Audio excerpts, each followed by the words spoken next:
आदरणीय अध्यक्ष जी, नए संसद भवन का ये प्रथम और ऐतिहासिक सत्र है। मैं सभी माननीय सांसदों को और सभी देशवासियों को बहुत बहुत शुभकामनाएं देता हूं। आदरणीय अध्यक्ष जी, आज प्रथम दिवस के प्रथम सत्र में नए सदन में आपने मुझे बात रखने के लिए अवसर दिया है, इसलिए मैं आपका बहुत बहुत आभार व्यक्त करता हूं। इस नए संसद भवन में मैं आप सभी माननीय सांसदों का भी हृदय से स्वागत करता हूं। ये अवसर कई मायनों में अभूतपूर्व है। आजादी के अमृत काल का ये उषा काल है और भारत अनेक सिद्धियों के साथ नए संकल्प लेकर के नए भवन में अपना भविष्य तय करने के लिए आगे बढ़ रहा है। विज्ञान जगत में चंद्रयान 3 की गगनचुंबी सफलता हर देशवासी को गर्व से भर देती। भारत की अध्यक्षता में G20 का असाधारण आयोजन विश्व में इच्छित प्रभाव, इस अर्थ में ये अद्वितीय उपलब्धियां हासिल करने वाला एक अवसर भारत के लिए बना। इसी आलोक में आज आधुनिक भारत और हमारे प्राचीन लोकतंत्र का प्रतीक नए संसद भवन का शुभारंभ हुआ है। सुखद संयोग है कि ये गणेश चतुर्थी का शुभ दिन है।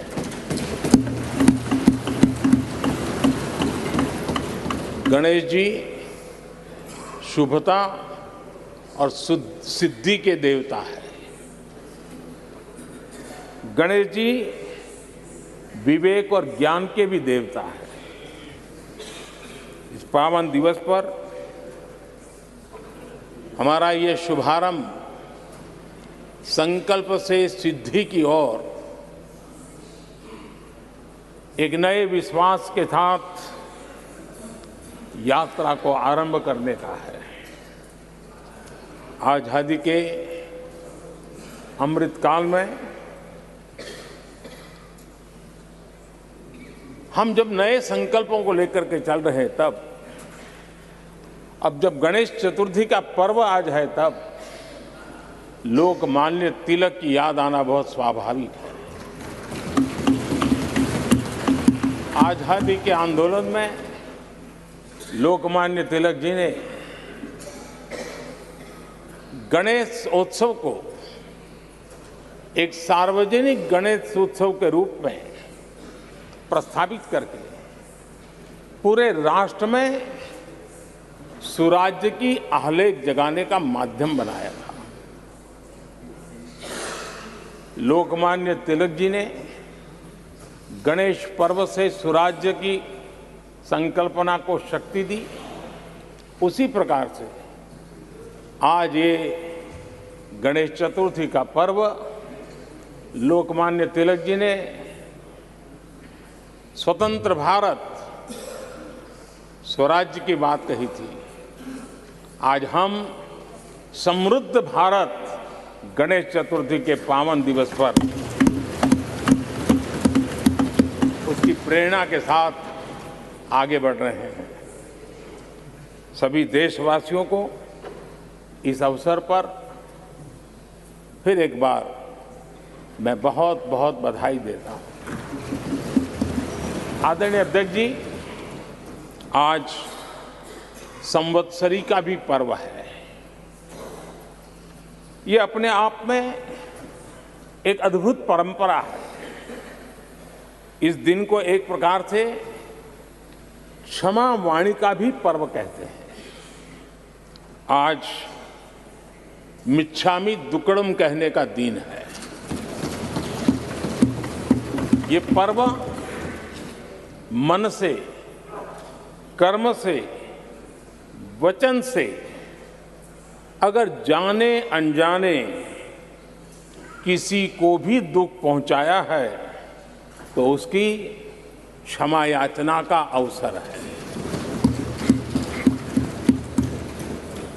मेरी तरफ से भी पूरी विनम्रता के साथ, पूरे हृदय से आप सभी को, सभी सांसद सदस्यों को और सभी देशवासियों को मिच्छामि दुक्कड़म।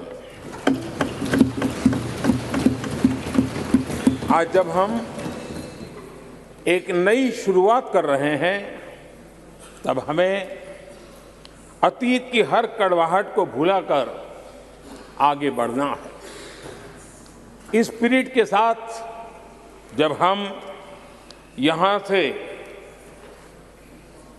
हमारे आचरण से, हमारी वाणी से, हमारे संकल्पों से जो भी करेंगे देश के लिए, राष्ट्र के एक एक नागरिक के लिए वो प्रेरणा का कारण बनना चाहिए और हम सबको इस दायित्व को निभाने के लिए भरसक प्रयास भी करना चाहिए। आदरणीय अध्यक्ष जी, ये भवन नया है, यहां सब कुछ नया है, सारी व्यवस्थाएं नई हैं। यहां तक आपके सब साथियों को भी आपने एक नए रंग रूप के साथ प्रस्तुत किया है।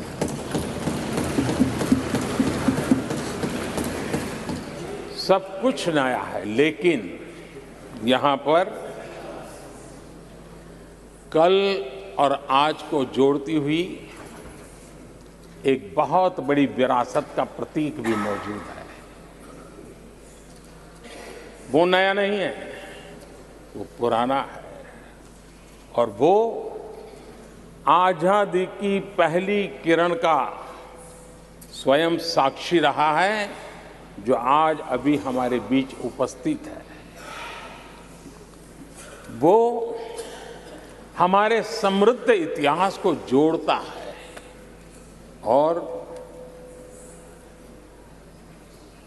जब आज हम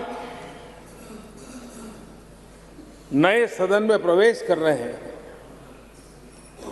संसदीय लोकतंत्र का जब ये नया गृह प्रवेश हो रहा है तो यहां पर आजादी की पहली किरण का साक्षी जो आने वाली पीढ़ियों को भी प्रेरणा देने वाला है, वैसा पवित्र सेंगोल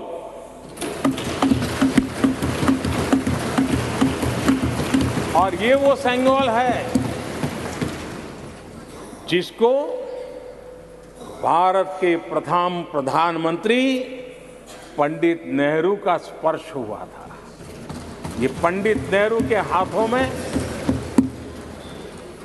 पूजा विधि कर करके आजादी के पर्व का प्रारंभ हुआ था और इसलिए एक बहुत महत्वपूर्ण अतीत को उसके साथ ये सेंगोल हमें जोड़ता है। तमिलनाडु की महान परंपरा का वो प्रतीक तो है ही, देश को जोड़ने का भी, देश की एकता का भी वो प्रतीक है और हम सभी माननीय सांसदों को हमेशा जो पवित्र सेंगोल पंडित नेहरू के हाथ में शोभा देता था वो आज हम सब की प्रेरणा का कारण बन रहा है। इससे बड़ा गर्व क्या हो सकता है। आदरणीय अध्यक्ष जी, नए संसद भवन की भव्यता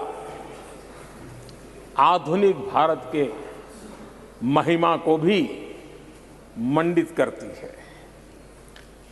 हमारे श्रमिक, हमारे इंजीनियर्स, हमारे कामगारों, उनका पसीना इसमें लगा है और कोरोना काल में भी उन्होंने जिस लगन से इस काम को किया है, क्योंकि मुझे कार्य जब चल रहा था तब उन श्रमिकों के बीच आने का बार बार मौका मिलता था और खास करके मैं उनके स्वास्थ्य को लेकर के उनसे मिलने आता था। लेकिन ऐसे समय भी उन्होंने इस बहुत बड़े सपने को पूरा किया।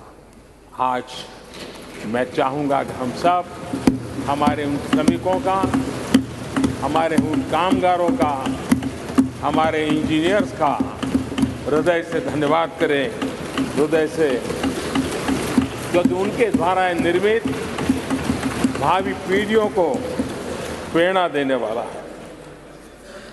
और 30,000 से ज़्यादा श्रमिक बंधुओं ने परिश्रम किया है, पसीना बहाया है इस भव्य व्यवस्था को खड़ी करने के लिए, और कई पीढ़ियों के लिए ये बहुत बड़ा योगदान है।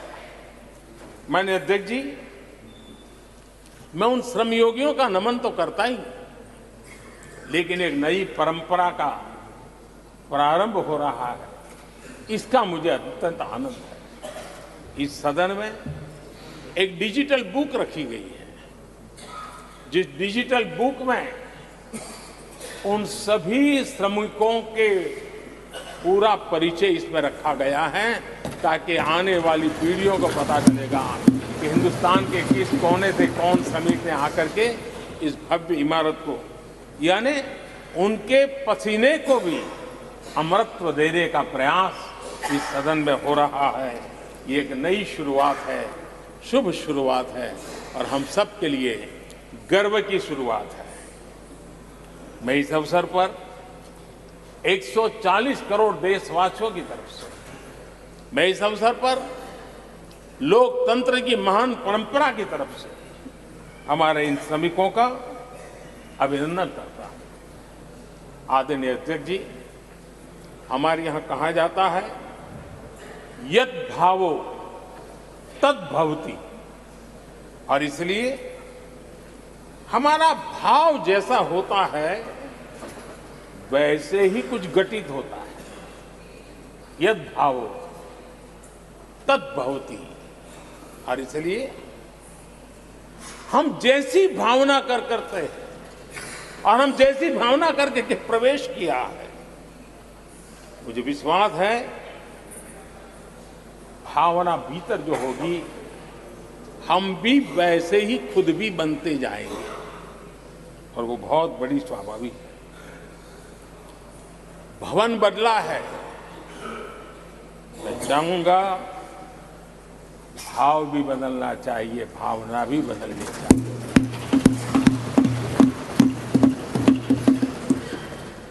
संसद राष्ट्र सेवा का सर्वोच्च स्थान है। ये संसद दलहित के लिए नहीं है। हमारे संविधान निर्माताओं ने इतनी पवित्र संस्था का निर्माण दलहित के लिए नहीं, सिर्फ और सिर्फ देश हित के लिए किया।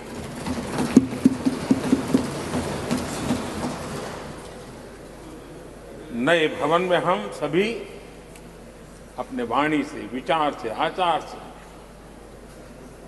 संविधान के जो स्पिरिट है उन मानदंडों को लेकर के, नए संकल्पों के अनुसार नई भाव को लेकर के, नई भावना को लेकर के, मैं आशा करता हूं अध्यक्ष जी, आप कल भी कह रहे थे, आज भी कह रहे थे, कभी स्पष्ट कह रहे थे, कभी थोड़ा लपेट कर भी कह रहे थे, हम सांसदों के व्यवहार के संबंध में मेरी तरफ से आपको आश्वासन देता हूं कि हमारा पूरा प्रयास रहेगा, और मैं चाहूंगा कि सदन के नेता के नाते हम सभी सांसद आपकी आशा अपेक्षा में खरे उतरें, हम अनुशासन का पालन करें, देश हमें देखता है, आप जैसा दिशा निर्देश करें। लेकिन माननीय अध्यक्ष जी, अभी चुनाव तो दूर है और जितना समय हमारे पास बचा है इस पार्लियामेंट के, मैं पक्का मानता हूं कि यहां जो व्यवहार होगा ये निर्धारित करेगा कि कौन यहां बैठने के लिए व्यवहार करता है और कौन वहां बैठने के लिए व्यवहार करता है। जो वहां ही बैठे रहना चाहता है उसका व्यवहार क्या होगा, और जो यहां आकर के भविष्य में बैठना चाहता है उसका व्यवहार क्या होगा, इसका फर्क बिल्कुल आने वाले महीनों में देश देखेगा और उनके बर्ताव से पता चलेगा, ये मुझे पूरा विश्वास है। आदरणीय अध्यक्ष जी, हमारे यहां वेदों में कहा गया है, सम्यच्चः सब्रता भूत्वा वाचम वदत भद्रया, अर्थात हम सब एक मत होकर, एक समान संकल्प लेकर कल्याणकारी सार्थक संवाद करें। यहां हमारे विचार अलग हो सकते हैं, विमर्श अलग हो सकते हैं, लेकिन हमारे संकल्प एकजुट ही होते हैं, एकजुट ही रहते हैं, और इसलिए हमें उसकी एकजुटता के लिए भी भरपूर प्रयास करता रहना चाहिए। आदरणीय अध्यक्ष जी, हमारी संसद ने राष्ट्रहित के तमाम बड़े अवसरों पर ही इसी भावना से काम किया है। न कोई इधर का है न उधर का है, सब कोई राष्ट्र के लिए करते रहे। मुझे आशा है कि इस नई शुरुआत के साथ इस संवादीय के वातावरण में और इस संसद के पूरे डिबेट में हम उस भावना को जितनी ज्यादा मजबूत करेंगे, हमारी आने वाली पीढ़ियों को अवश्य हम प्रेरणा देंगे। संसदीय परंपराओं की जो लक्ष्मण रेखा है, उन लक्ष्मण रेखा का पालन हम सबको करना चाहिए, और वो स्पीकर महोदय की अपेक्षा को हमें जरूर पूरा करने की कोशिश करनी चाहिए। आदरणीय अध्यक्ष जी, लोकतंत्र में राजनीति, नीति और शक्ति का इस्तेमाल ये समाज में प्रभावी बदलाव का एक बहुत बड़ा माध्यम होता है, और इसलिए स्पेस हो या स्पोर्ट्स हो, स्टार्टअप्स हो या सेल्फ हेल्प ग्रुप हो, हर क्षेत्र में दुनिया भारतीय महिलाओं की ताकत देख रही है। G20 की अध्यक्षता, विमेन लेड डेवलपमेंट की चर्चा, आज दुनिया इसका स्वागत कर रही है, स्वीकार कर रही है। दुनिया समझ रही है कि सिर्फ महिलाओं के विकास की बात इनफ नहीं है। हमें मानव जाति की विकास यात्रा में उस नए पड़ाव को अगर प्राप्त करना है, राष्ट्र के विकास यात्रा में हमने नई मंजिलों को पाना है, तो ये आवश्यक है कि विमेन लेड डेवलपमेंट को हम बल दें, और G20 में भारत की इस बात को विश्व ने स्वीकार किया है। महिला सशक्तिकरण की हमारी हर योजना ने महिला नेतृत्व करने की दिशा में बहुत सार्थक कदम उठाए हैं। आर्थिक समावेश को ध्यान में रखते हुए जनधन योजना शुरू की। 50 करोड़ लाभार्थियों में से भी अधिकतम महिला बैंक अकाउंट के धारक बनी है। ये अपने आप में बहुत बड़ा परिवर्तन भी है, नया विश्वास देता है। जब मुद्रा योजना रखी, ये देश गर्व कर सकता है कि उसमें बिना बैंक गारंटी 10 लाख रुपए की लोन देने की योजना, और उसका लाभ पूरे देश में सबसे ज्यादा महिलाओं ने उठाया। महिला एंटरप्रेन्योर का एक पूरा वातावरण देश में नजर आया। पीएम आवास योजना, पक्के घर, ये भी उसकी रजिस्ट्री ज्यादातर महिलाओं के नाम हुई, महिलाओं का मालिकाना हक बना। आदरणीय अध्यक्ष जी, हर देश की विकास यात्रा में ऐसे माइलस्टोन आते हैं जब वो गर्व से कहता है कि आज के दिन हम सब ने नया इतिहास रचा है। ऐसे कुल पल जीवन में प्राप्त होते हैं। और आदरणीय अध्यक्ष जी, नए सदन के प्रथम सत्र के प्रथम भाषण में मैं बड़े विश्वास और गर्व से कह रहा हूं कि आज की ये पल, आज का ये दिवस, संवत्सरी हो, गणेश चतुर्थी हो, उससे भी आशीर्वाद प्राप्त करते हुए इतिहास में नाम दर्ज करने वाला समय है।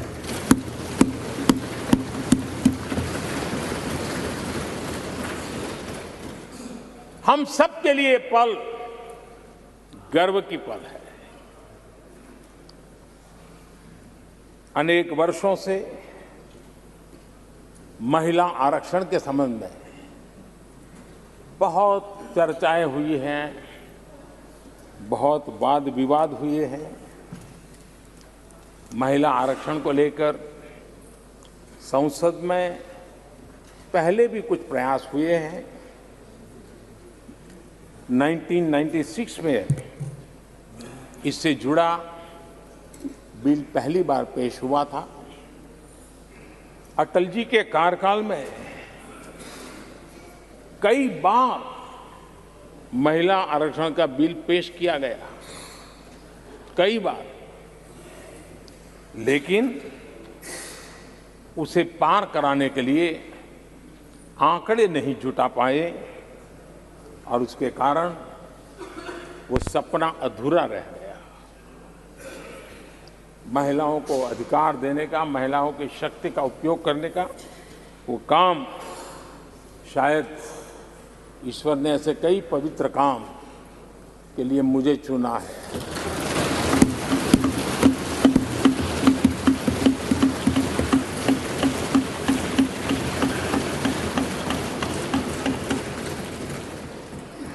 एक बार फिर हमारी सरकार ने इस दिशा में कदम बढ़ाया है। कल ही कैबिनेट में महिला आरक्षण वाला जो विधेयक है उसको मंजूरी दी गई है।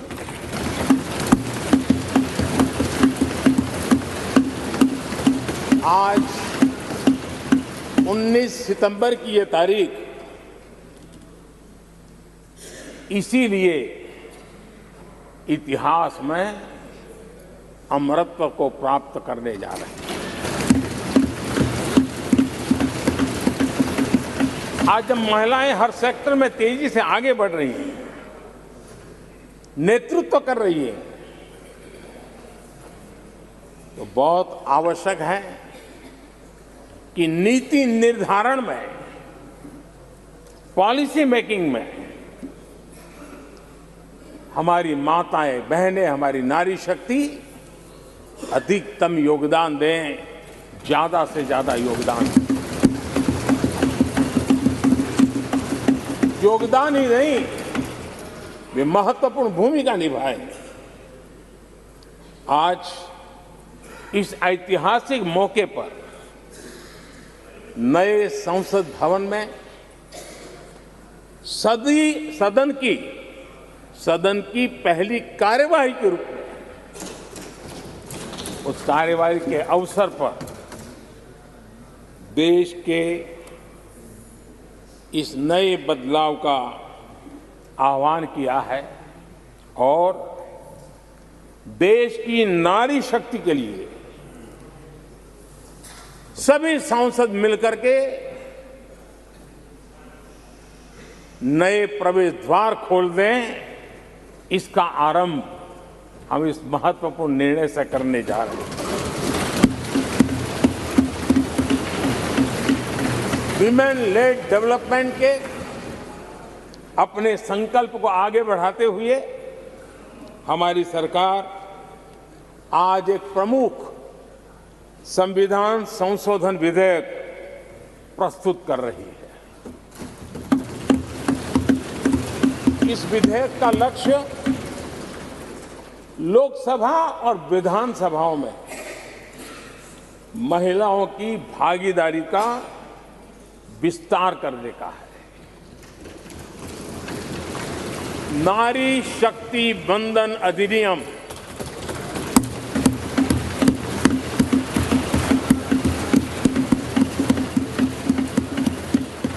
नारी शक्ति वंदन अधिनियम, इसके माध्यम से हमारा लोकतंत्र और मजबूत होगा।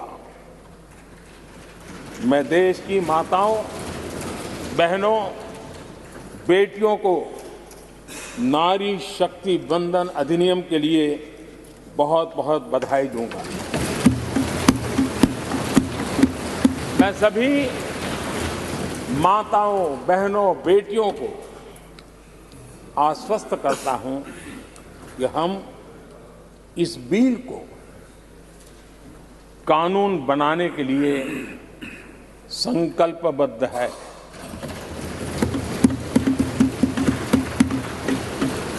मैं इस सदन में सभी साथियों से आग्रहपूर्वक निवेदन करता हूं, आग्रह भी करता हूं,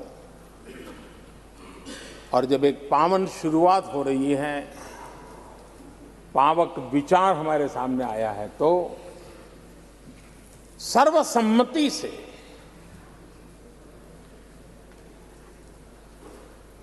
जब ये बिल कानून बनेगा तो उसकी ताकत अनेक गुना बढ़ जाएगी।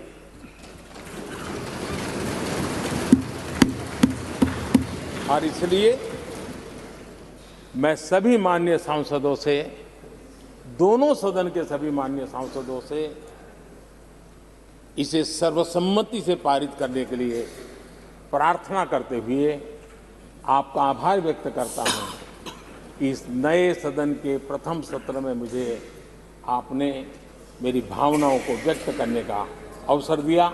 बहुत बहुत धन्यवाद।